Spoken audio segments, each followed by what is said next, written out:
you have to put your head here so that we're two heads. I see. And then we can creak because we're old.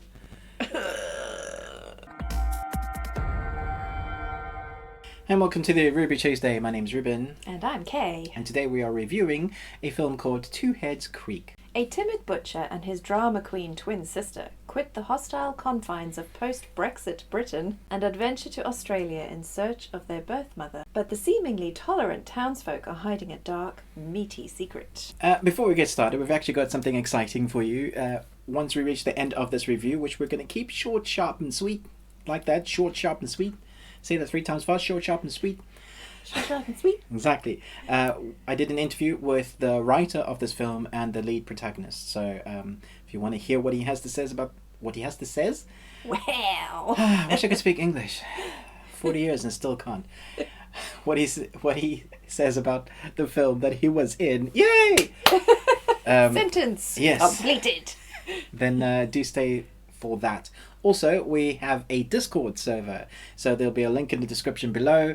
I'd like you to join. Wow. I'm going to go back to bed. You need more caffeine. I do. Anywho. You want to go to Two Heads Creek. It's quirky. It's a bit wacky. Australian humour. I think I was quite hurt by the portrayal of the UK just because it's a bit realistic in places, I'm afraid. Can I say that? You can. The writer, the lead protagonist, actually wrote this coming off the vote of Brexit. That's Breakfast, yeah, of Brexit. And so it was very personal. It's a very personal story, although it is a quirky, fun comedy horror. Yeah. It does start off with that. And so you see some of the Polish being persecuted in ways they shouldn't be. And he talks about, a little bit in what the writer talks about, is the persecution, the racism that has come because of the vote. Yeah. And so we see that at the beginning of the film, and we also see it in a different way in the Australian place. So I thought that was very interesting to take on that quite dark theme, but make it about horror, comedy horror. So it's like comedy horror, but it also has social commentary. Yeah. Which I thought was quite a nice. Which keeps it fresh. There have been a few negative reviews. People just like absolutely hating this film. Like worst acting, worst filmmaking, all of that. And I'm just like, what film did you watch? Yeah. If you go and have a look at Rotten Tomato scores, there's a general consensus between film critics and those who have watched it. I think there's about 24 critics, about 20 or so people that have reviewed it just as the general audience, and it's all above 80. So that gives you an idea that people that watched this, for the majority, really enjoyed it. It's definitely Shaun of the Dead meets Silence of the Lambs in Australia. It's that type of film. Sweeney Todd. I don't know. It's got all of those elements in it. It has some great gore prosthetic makeups as well. Very gory. If you are timid and you are a guy that likes your guy parts, which I presume most guys like your guy parts, there's a moment that you're gonna cringe, man. You're gonna cry out in pain, even though it wasn't happening to you. You might shed a few tears. Because I don't know. I think you forgot. I did. It'll be forever seared into my brain. Right. Yeah. Okay. Also, there may be a possibility of a sequel. The door's kind of left open. And if you're one of these people that when the film finishes, and you kind of get up the cinema and leave or switch off the TV, don't. At the end of the film, there's a 30-second end credit scene, which is quite fun. This film was filmed in 2 locations. One part of it was filmed in Bristol to look like a different part of the UK. And there was actually a moment where a young Polish girl came up to the protagonist and asked her if they were making fun of the Polish people. So there's a very real world element of what's going on in this film.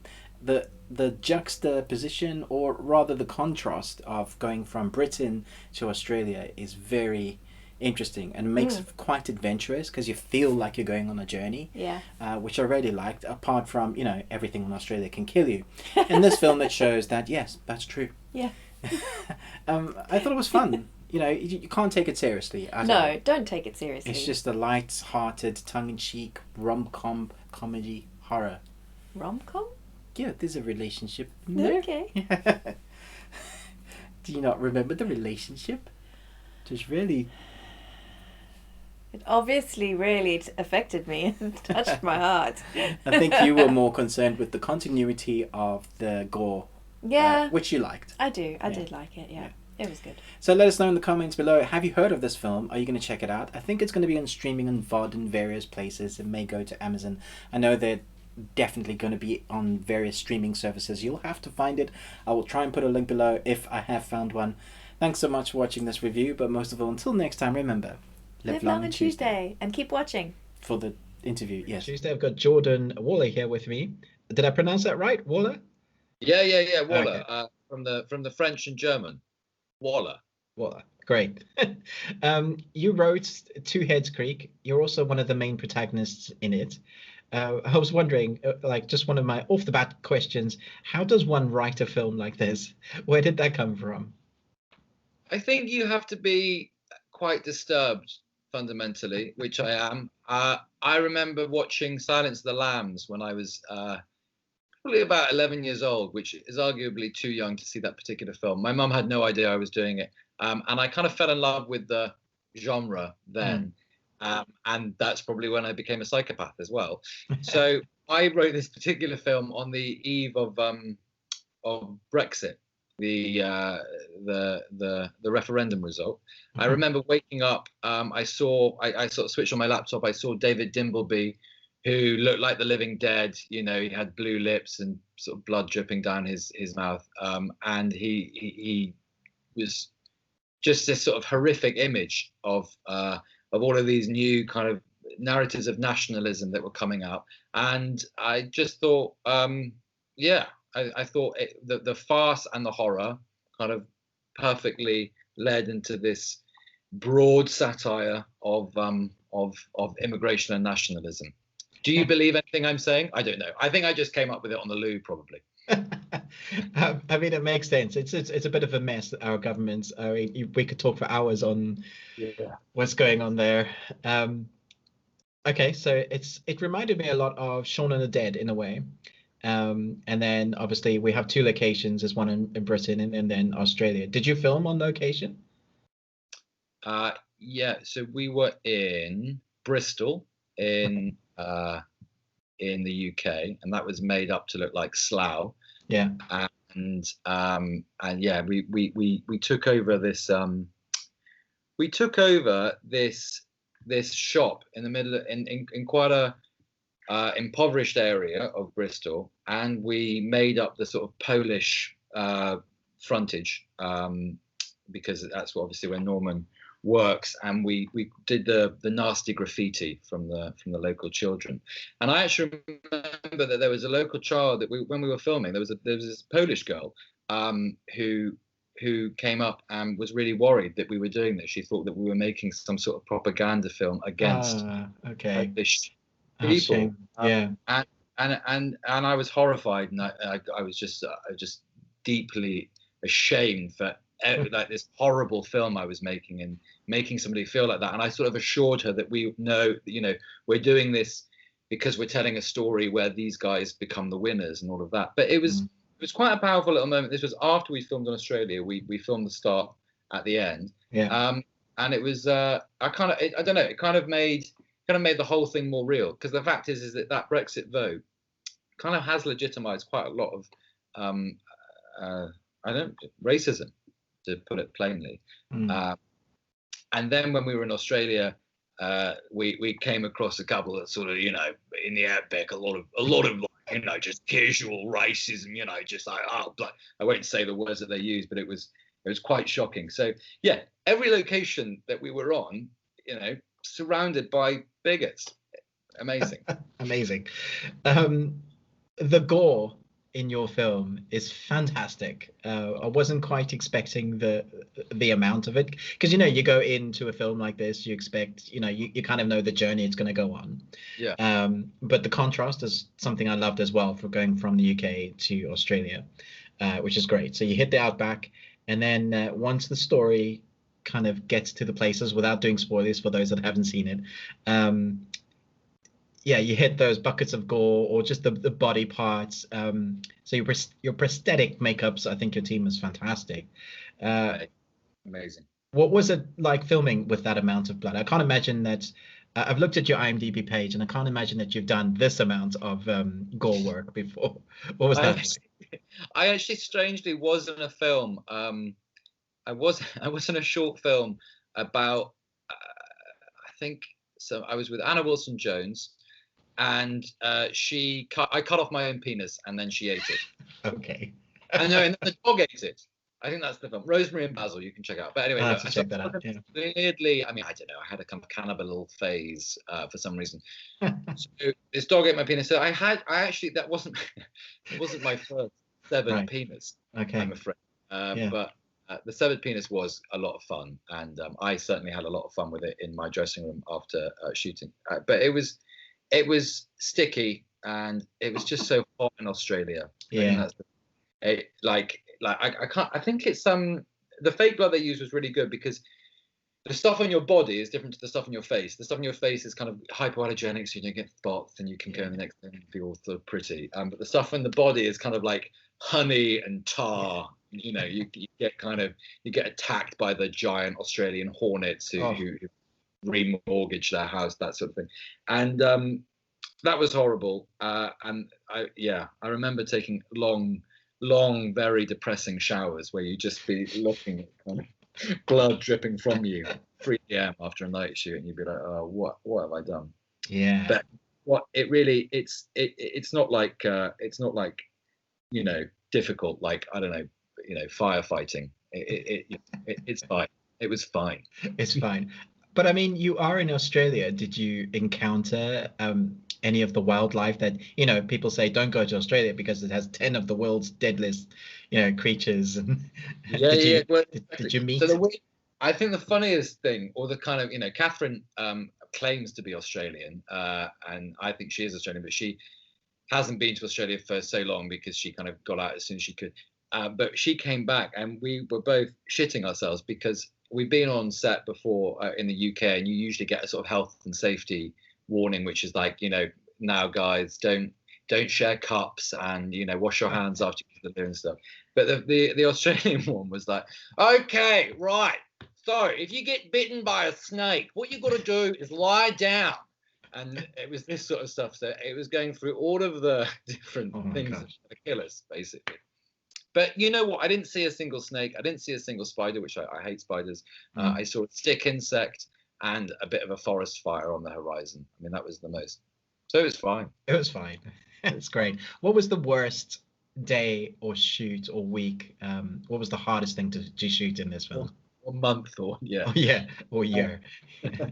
Hardest thing to shoot was the fight sequence, which I think just won Best Death at Frightfest 2020.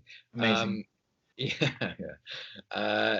That went on for a long time, and it was all at night. And night shoots are always, whenever you see night time, you know that everyone's like, it's 3 a.m. and everyone's pissed off because they're not drunk. Do you know what I mean? So that was horrible because I personally had to hang upside down quite a lot, which is tough-ish. A lot of blood went to my head. It was a bit uncomfortable.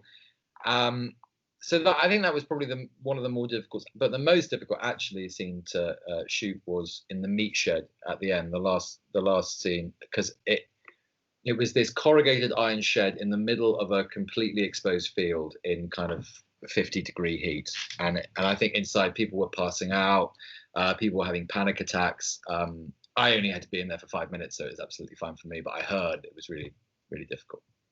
Wow. Okay. So the way the film ends, especially if you watch at the end of the credit scene, there's that little extra scene. Yeah. Is there a possibility of you coming back to this, to doing something else with it? Yeah, I don't see why not. I mean, we've set it up at the moment that that the family might have a life afterwards. I think that was the producer's wishes more than mine necessarily. But I came up with that sort of with that silly little scene to open up that possibility. I think it's a really fun world. I think Jesse's created like the visuals behind you, which are so beautifully haloed. I think he's created a really kitsch, fun thing, and I don't know. I'd love to work with him again because I think he's brilliant. I think he's a nice world creator, and I think there are too few of them out there. So who knows? If it's popular enough, then yeah, why not?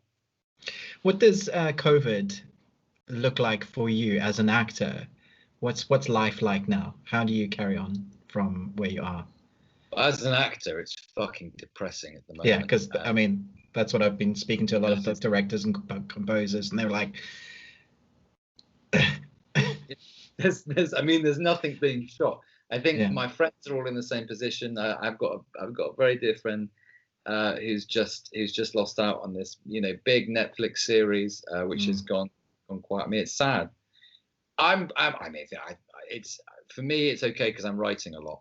So I've never been developing more because I think people are looking to start again after COVID. But yeah, as an actor, it's really, really, really tough, and the government isn't helping. No, like the French government, for example, billion après milliard de euro, and we're doing absolutely nothing whatsoever. So I don't know. It's a bit scary. I don't know what's going to happen. Yeah, I have a friend who is a focus puller, and he does all the kind of big films and stuff, and he's been doing really well. But when COVID hit, there was nothing to help him, so he had to use all of his tax money to pay for his rent. It was just it's just that bad. So yeah, I always ask because life is interesting. Yeah, it is. But hopefully we'll see a sequel. Or I'm interested to know what you there's a couple of titles that you're working on. Anything you can tell us about that you're really excited about? I'm just excited. I'm excited about watching anything else that I haven't made. But I've got another film coming out this year with Judi Dench is in it. It's called Off the Rails that I wrote, and I briefly play a gay Spanish DJ in. And that is totally different to the film. You'd hate that film. You will hate that film. So don't watch it. But Judi Dench is great. But it's a sort of light rom-com about rom-com. It's a light kind of comedy drama about three middle-aged women who recreate an interrailing trip from their youth after their best friend dies. It's sort of uplifting, menopausal. It's really up my street. Right. But completely different way to this. Yeah, absolutely. I really appreciate your time. What do you like more, coffee or tea? Coffee. Cats or dogs? Dogs. Marvel or DC? Marvel. Fantastic. I always ask a quick fire questions at the end to see Fantastic. what people are into. Thank you so much for your time. I really appreciate it. Love the film. I hope it does really well. God bless you. Thank you very much. Goodbye, sir. Bye.